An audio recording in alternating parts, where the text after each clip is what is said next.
several clergy. So was the Pope appealing for peace, or was he praying for peace? And the same applies to the Kaliningrad. Yeah, that's a good question. So what do you have to say about that, guys?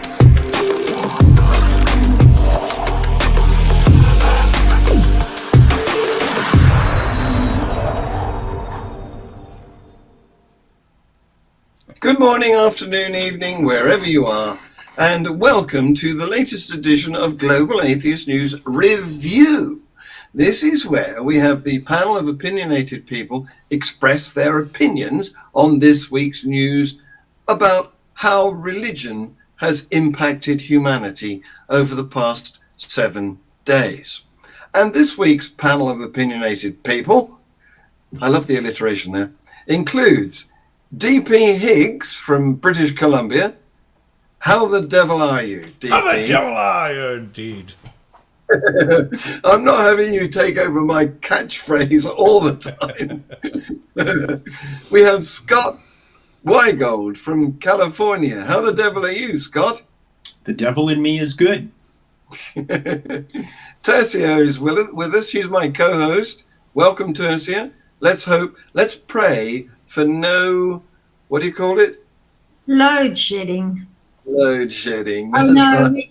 I am the light tonight. I have the Good. I'm pleased you are. Excellent.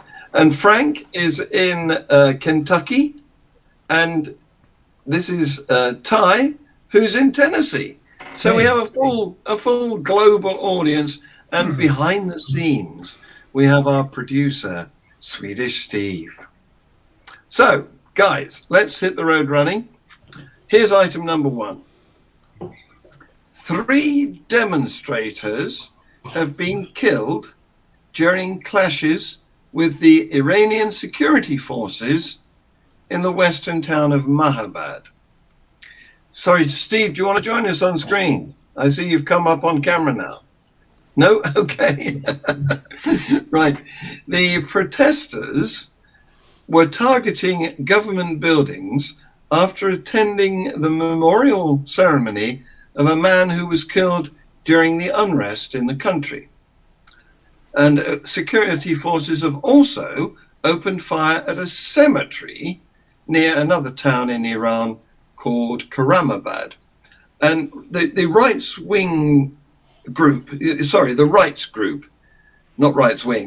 group, Amnesty International, says that in total, the security forces in Iran have killed 8 people since Wednesday.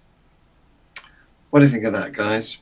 The protesters, they're being killed by the state security forces. So why in a cemetery? I didn't understand that bit. Well, because I guess they were burying a victim of the protests, you know, and the victims are mostly young women who were expressing their rejection of the state's requiring them to wear hijabs, right, you know. Right. So it's very sad. Well, you know, Go ahead, Scott. I was going to say I have a question. I've been bombarding myself with philosophy videos, and I watched the German film All Quiet on the Western Front last night. And the one thing that I'm wondering about is what would happen if we could go after the manufacturers of armaments and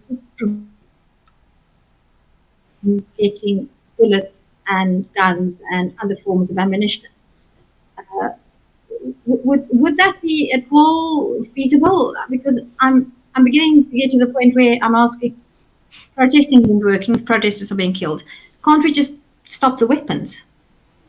Well, that's a question for an American, I think, because America loves having freedom. I'm happy to answer that. The answer is... Oh, great. Okay, come in, Frank. It's feasible, but it would be wrong to do. It's taking the short way out. It's kind of taking the terrorist way out. Terrorists, you know, if they're mad as heck, if this fella right here but can't get at him, they'll take out his neighbors. You know, thinking that that's fair and that'll solve the problem. It'll probably meet his objectives. If you take down the manufacturers of weapons, which, by the way, have powerful use when you're being attacked by somebody, if you take those away, you're solving the problem the wrong way, in my opinion, and the opinion of many of my fellow Americans. And no doubt, in the absence of guns, there would be machetes, knives, rakes, hoes, whatever. That's an excellent point. And if somebody's going to kill me, please shoot me. Don't use that machete. Yeah. Right. You know, I mean, let's be reasonable here. Also, like when we take away ability for a governing body, if a governing body is powerful enough to do that, they become substantially more powerful in the aftermath. And so, like, we're talking about, potential fascist governments, authoritarianisms. If they have the ability to take away any sort of reprisal by the people that they're trying to govern, that could be a lot of problems too. Just basically, all these things don't happen in a vacuum.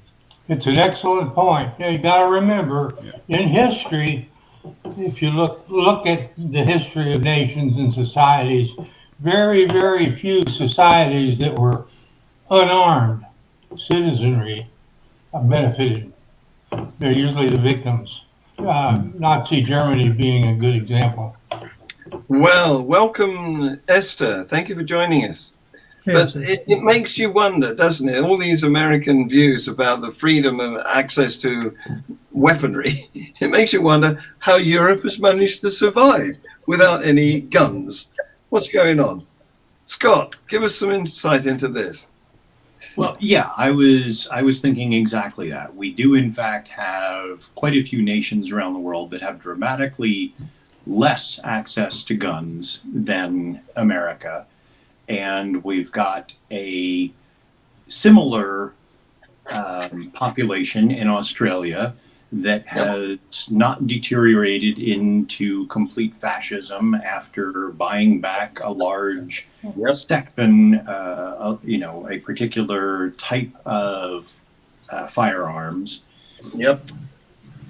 And so I do have trouble with the idea that reducing access to firearms leads to things like Nazi Germany. I think there were lots of things, and I think the access to guns was one step, but it was not the first step, and it was not the critical step. I just don't see much evidence that Germans were, by the time that the guns were taken away, I don't see that much evidence that Germans were getting ready to revolt against the government actions anyway. So, Godwin's law aside, back to the actual news item at hand, it's horrific, and certainly there's no way for Americans or even the Western world to stop the access to weapons for that government because they can get them from other places. Yep. But the actions of starting to shoot their own people for protesting against the government is another step in desperation. And while I certainly mourn for the people that are killed and the families that are left, to me, it's a sign that the government itself is crumbling. Well, I hope I just want to make a point that we started this conversation discussing government using firearms against their citizenry, that's a very different problem from citizens using guns against each other. True enough. Yeah. Agreed. Indeed. Well, so it seems that the situation will continue, and unless so basically my thinking is there's two ways of approaching this. The one way is changing people's minds, but that takes a long time. It takes a lot of effort, and it needs basically it's a long-term solution. In the meantime, in the short term, people are dying in the process of changing the minds of other people, and I'm just wondering how can one address that situation by doing something more than just, well, I suppose we can't do really anything, but I think there should be more emphasis on worldwide on teaching people how to talk to one another and teaching all people how to talk about difficult topics. And that should be, which is going to be a difficult thing to do per se, if you have people who don't want to talk because they just want to enforce what they believe. So, yeah. And now That that's the issue of atheism. I think that the elephant in the room is the religion. It's the religion that's backing all of this, right? Because this religion, as far as I know, Islam is such that you can't separate government and religion, right? Yeah. You have to. They come as one package. Yes. You can't have that separation. And as long as you have that, if you have no separation of religion and your government, then unfortunately, this is what will happen, right? I feel like the revolution has begun, but because they've gone so many years of having this this government and this rule and this power, it will take time, but it has started slowly but surely. It will get there, hopefully, if the people just keep on, just keep on at it and not giving up. I hope But you're right. it's just the loss of lives, the loss of property, the loss of just people being displaced. It's It won't happen overnight, but It it wouldn't. looks like at least it may be starting. And to Tertia's I would point just- about Scott, I would like to hear your opinion. And Esther, I agree with you 100%. But I think the elephant in the room is religion, but there's something that holds that elephant in place. And we need to educate people about that. And in my opinion, that something that keeps the elephant in place is the fact that so few people understand how our human brains work and how we have this constant longing for a greater being. And I'm referring to the work of Dr. Wathey. It's Wathey. And if we can begin to make people understand that religion is something that is innate to the way we see and live in the world, but we can, it's because we have this desire to be taken care of that we have evolved over many millions of years, and we need to see that in ourselves, and only then can we begin to say, can we not find other ways of fulfilling that need for society, fulfilling that need for community? You don't need an outside power. Firstly, there isn't one. When you're a baby, the outside power is the mother, but when you grow up, there is no more mother to take care of you, and you have to grow out of your infant needs. And that we need to begin to have that conversation and make people understand that that's why we are religious. And then you can begin to dismantle religion. And we plan to have. Sorry, but Tessa, you're talking about the mother, right? When you detach from the mother as a baby, as far as these people are concerned, the role of the mother is in the kitchen. The role of the mother is no longer important, right? It's the men that run things now, right? Where's the role of the mother in all of this?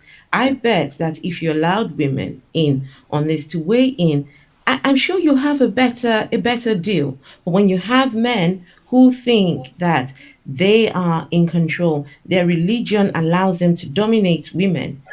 That's why you can see the brutality against women just for simply not wearing a hijab properly. Yeah. It makes no sense, does it? Yeah. Well, I agree with you, girls. Absolutely, you ladies. Who I mustn't and call now you John's girls. going to take control. Well, I did a Oh, psychoanalysis thing is that online. is that why I'm at the bottom and John is on the No, and all no, men are on the that's top? Mm, that's mhm. that's because There you you're go. Sure, put the pirate at the bottom. thanks, Steve. I'll take the bottom. Steve is in control. He can do everything behind the scenes. Thanks for being our producer tonight, Steve. Yeah, I agree with you ladies here. But it's absolutely something that we should discuss in another program. It's worth giving a whole hour to these aspects of culture, of humanity. And I want to get back to the news. So here we go with item number 2, which is, it's spread, hasn't it? On Saturday, gatherings were held in several world capitals, including Washington, where thousands of Iranians, expat Iranians, and their supporters have been marching. And this happened in Berlin. German police say there was 80,000 Iranians marching in Berlin. The organizers of that march put the number at closer to 100,000. And that's believed to have been the biggest so far held by the Iranian diaspora.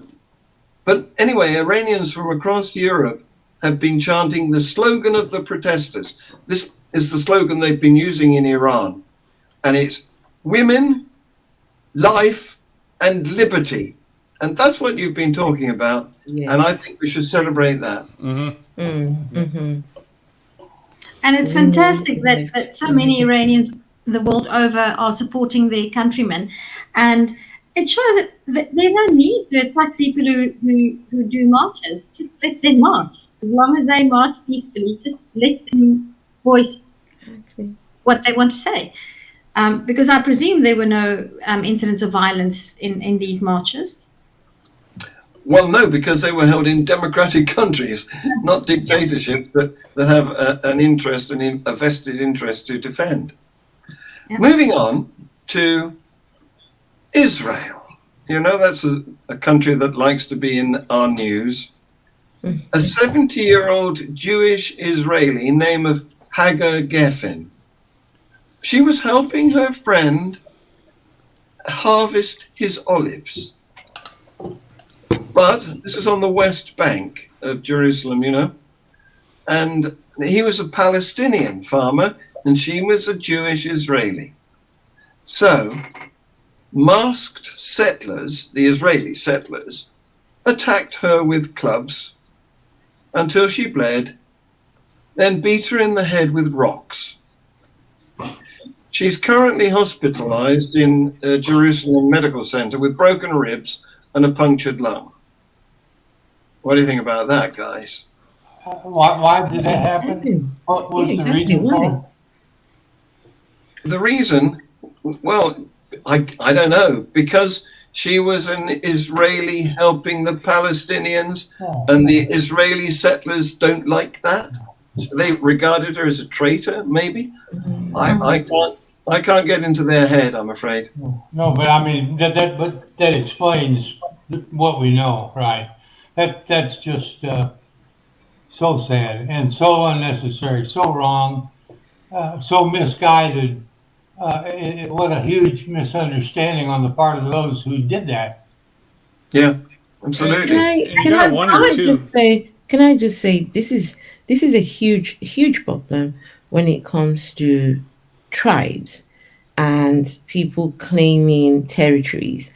This is our own. We're Jews. Oh, we're blacks, and we're. As much as I'm for people's rights, as much as I'm for, it's when the ownership of your race, the ownership of your tribe now borders on terrorism, then it becomes problematic. Because yes, own what you have, but then when people encroach, now, example, in Nigeria where I grew up as a child, there are tribes that cannot intermarry. There are tribes that cannot have business dealings with the other. Same country, same race, but because you're from that tribe, you can't marry from this tribe. So people sometimes have to run to other countries if people want to get married, right? People Yeah. from two tribes in the same state, Mm. in the same state. And this is something I've never understood when people want to take ownership. Oh, this is mine and this is yours. You can't come over to mine and take over from mine. I don't know. It's just problematic. Absolutely. Yeah. Why do people do that? Anybody offering some suggestion? Well, again, it goes back to this idea of blood and soil. The idea that, because traditionally you've been an occupant of a place, or your past generations are, that somehow entitles you to the place forever, is no less a thing than claiming that God gave it to you. Tribalism is bad all the way around. Yeah. What I find particularly heinous about this is that the people who perpetrated this attack didn't even have the guts to show their faces. They masked their faces. Yeah. I mean, how cowardly is that? So they do this heinous thing, but they're not even willing to show who they are. That's just sickening. Yeah. Scott, do you want to come in here? Ty, what about you? Well, you've got a couple things going on here. I mean, the us versus them is probably one of the most ancient thoughts of humanity, and quite frankly, the anthropoid primates in general. There's very strong indications that this goes far back in our evolution. Much farther than the genus Homo, and so the concept of tribes and tribalism and us versus them goes way far back, much further than things like ownership, much further than things like religion, and so combating that is even more difficult. And the fact that it goes that deep makes it even more important to combat every day. Yeah. Yeah, we've got a long way to go to become properly civilized when somewhere deep in our subconscious there's the behavior that is exemplified by cats, like lions, who have a strong tribal allegiance. In group, out group, that kind of thing. Right. Yeah, exactly. Yeah. Oh dear. So moving on, Sir Salman Rushdie. He's lost vision in one eye. This is the latest report, the update on his hospitalization following the stabbing in New York State back in August. His agent, Mr. Andrew Wiley, has reported that he's lost the vision in one eye and the use of one hand because the nerves in his arm were cut. He had 3 serious wounds in his neck and 15 in his chest. It was a truly brutal attack. And this is all because he wrote a book called The Satanic Verses that some Muslims regard as blasphemous. Have they caught the people or the person or whoever that did it, or? Immediately after it happened, he was apprehended and straight away taken to jail. So I guess his court date is coming soon. Okay. It's actually started. That's why it's in the news. Okay. That's why it's in the news today. And his name is Hadi Matar. He's 24 years old. He's US born, but a Muslim. And he has pleaded not guilty to attempted murder, despite having been videoed doing it. So he's not. I think that's probably prove trying to go for the insanity plea. Yeah, that's what I was just going to ask. I don't know. I think the plea is just a legal legal formality. I don't think it has anything to do with the case. But the one thing that sticks out for me is that this guy, this man is 24, and he grew up in America, but the indoctrination has not left him. Despite growing up in a modern democracy, he's still indoctrinated that it's fine to kill somebody for expressing a different view, and that's very frightening, because it means that indoctrination can be superimposed upon the cultural attributions. It means that it's passed down, it's inherited almost, it's passed down to the next generation. It is, because if I'm not mistaken, Salman Rushdie's book was written over 30 years ago, right? 1988. So, and he's only 24. He wasn't even born when these books were written. So it's obviously been passed down to him. Yes, he probably hasn't read the book himself. I mean, he probably hasn't read the book. And I think the one who issued the fatwa, the Muslim cleric, I think he is dead, if I'm not mistaken.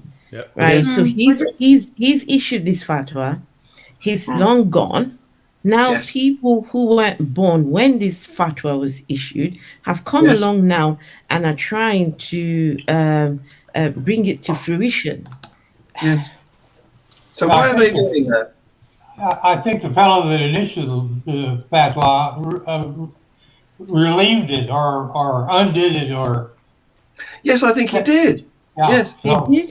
So it doesn't. Yeah, I think it doesn't stand, and yet this fellow did it. But you got to remember, he's thinking that this fellow still insulted my God, you know, and my God is easily bruised, and I'm going to defend him, or whatever kind of logic goes. Yeah. So what was this guy trying to do? This what's his name? Hadi Matar. Was he trying to make a name for himself as some sort of martyr? Is that the thinking? Swedish Steve just said there was a bounty was still up for it. So I don't know. I just saw Steve write that in the chat. Can I just say how pleased I am and how wonderful it was to learn that he's still alive, despite all the stabbing and everything he went through. And this is where we say thanks to the medical professionals, thanks to the people who acted, because they acted really quickly to get a hold of that guy. There's no God involved here. Religious people at this point would have been thanking God for keeping him alive, but it is God that's causing people to do this. So, it's amazing that it didn't turn out completely different, because now we would have been talking a completely different story, you know. So I'm quite thankful. Something that bothered me even as a Christian. I always wondered why, if God is almighty, does he need people to stand up on his behalf if there's blasphemy against him? If God is almighty, and being a gentleman, Persia. I just other people to do his dirty work. That's what you're saying. So I just read this here. The 15 Cordad Foundation maintains a multi-million-dollar bounty on Rushdie. As recently as 2012, the 15 Cordad Foundation increased the bounty on the author, bringing the total sum from 2.7 million to 3.3 million. Wow! So there you go. There you have it. Not much good if you're in jail. Well, there's a lot of people that want 3.3 million bucks to kill him. So. Well, I do hope that when Mr. Rushdie eventually passes on, which I hope is in many years to come, I hope he then claims that money for his family and for whatever legacy he might want to leave, because when he dies, I mean, surely he could claim that money, but hopefully he dies peacefully in his sleep in many years to come. But then he should then get the bounty. I'm also hoping that the book sales. Sorry, Scott. You go. Did you just suggest that Salman Rushdie, at the end of his life, could commit suicide and claim the money and bill it to his family? That's genius.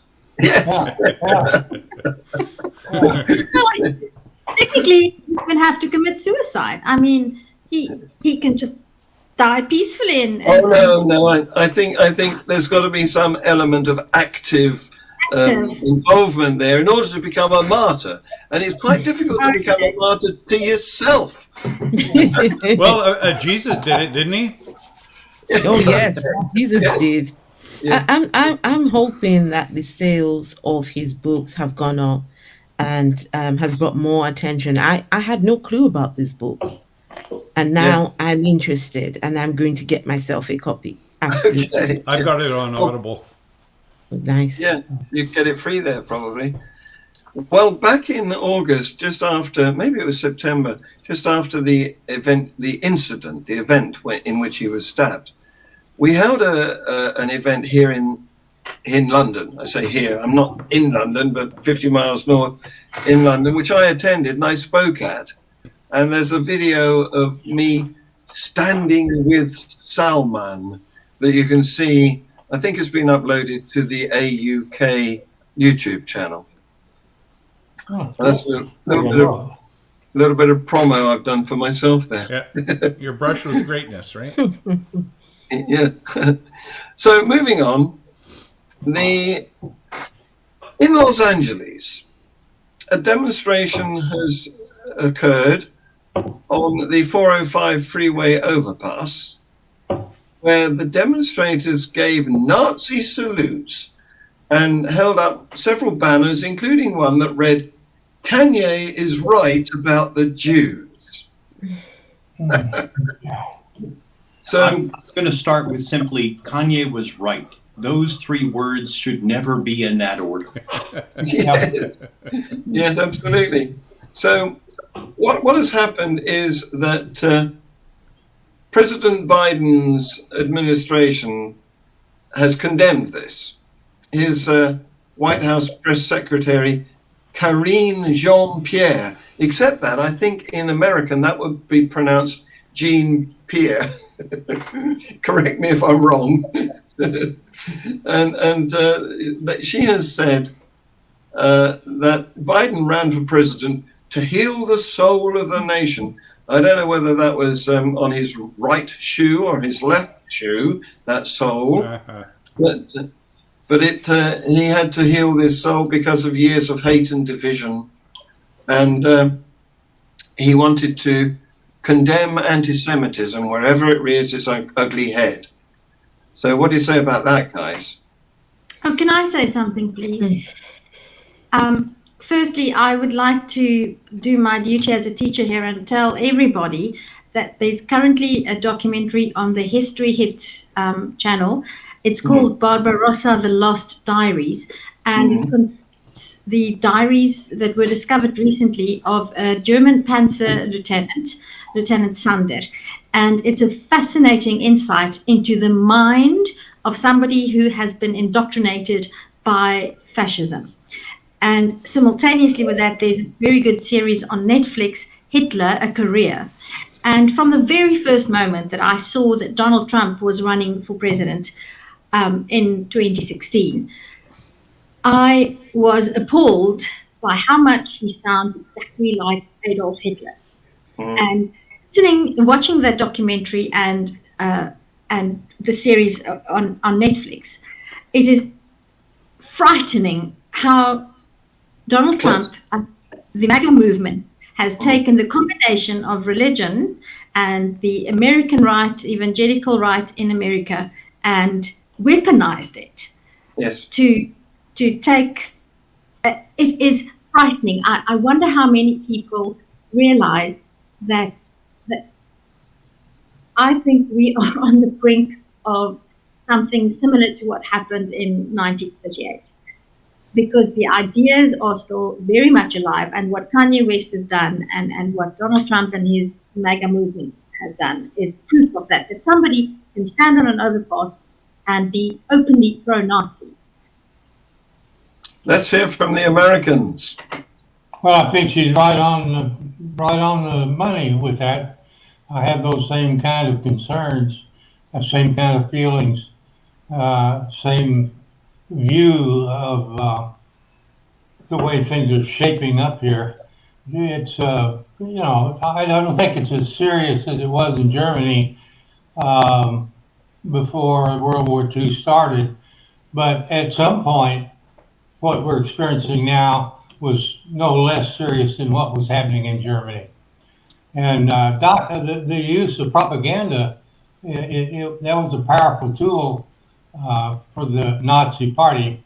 And I think Donald Trump and his Trumpists are very good at that too. Very good at lying and making it sound like the truth. It's downright scary. Anybody else? For me, the one big difference is that Donald Trump doesn't believe any of this. Donald Trump only believes in Donald Trump. Exactly. Even during the campaign in 2016, Donald Trump in front of a live camera, nobody can claim that he didn't know the camera was live or anything. He was looking right into a news camera. And he said, I just say things. And if they cheer, I say it again. And if they cheer that night, then I say it again tomorrow night. And if they cheer several nights in a row, then I go on saying it. He doesn't know what's going to come out of his mouth. He doesn't believe any of it. There's no theme behind it other than the superiority of Donald J. Trump. Now, the people who follow him have become even more dangerous than Donald is, because they are now electing not only into statewide and national level offices people who believe those kinds of things, believe the election lies, etc. But probably the scariest part to me is that they are electing people into smaller, less well-known positions that actually control how an election is run and how the ballots are counted. Yeah. And those races with complete believers in the election lies, the lies about mail-in votes, the lies about the electronic machines, those people can in fact change the entire course of the election regardless of how the people actually vote. Yeah. Worrying. Very worrying. And Ty, did you want to say something? Yeah, it'd be it is a powerful analogy to reference Hitler and Nazism, but it's overplayed in many instances to the point where even to the people who are sympathetic to like the analogy that's trying to be made can make a remark that you don't have to. There are a lot of bad dictators in the 1940s, a lot of bad dictators or would-bes even up to that point, up to now. And I think a really good another perhaps less often used analogy, but much more simple, would be the pig Napoleon from Animal Farm, because that is in its own right a systematic description of how what was a healthy democracy can quickly turn into a fascist government that has no interest in the will of the people. And you can see every playbook, step by step, ordinance, tactic, every devious plot by the main character spelled out, and the fact that they insist that it wasn't the case and that they can gaslight their loyal fan base of sycophants demonstrates this is what we're susceptible to, not just back then, but now. And when you make it as abstract as animals, then you realize it's not just Nazis, because we know we don't like Nazis. We already know that in our head. Like, Nazis is bad. Most people will say it bad. But if it's like a pig on a farm who's talking and he's saying these very enticing things and people are willing to listen to it without doing any fact checking, or when lies are clearly being given out, but you're so invested in the tribalism of the matter that you don't realize that you've already fallen into the camp of, I don't care what he says as long as it's him saying it. We run into a lot of problems. And I recommend that the next time anyone tries to recommend Hitler, think about Napoleon from Animal Farm. It's just as apt as a comparison, and I feel like comes with much less of the baggage. Good point. Very good point. I agree with you.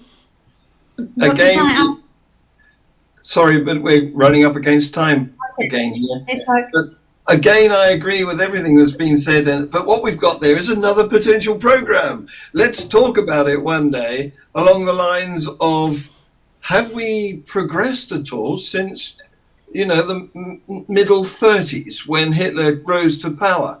Has humanity become more wise to the risk of these sort of rabble-rousers?